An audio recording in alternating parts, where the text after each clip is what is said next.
ফরিদা পারভিন একা কারো স্ত্রী না, কারো মা না, কারো ভাবি না, সে সর্বসাধারণে।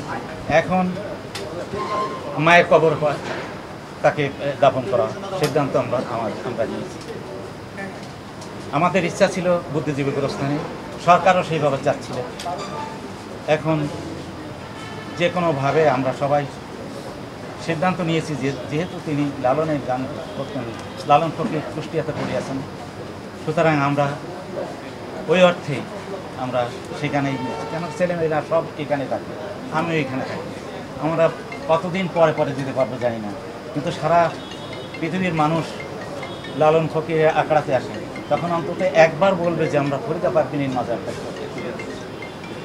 এটাই আমরা সর্বসম্মতিক্রমে আমাদের মেজে ছিল যে কথাটা বললো, ওর কথার সুর ধরে আমি বলছি। তার ইচ্ছা ওইখানে তার মাটি হোক, তার মা বাবার কবরের উপরে তার মাটি।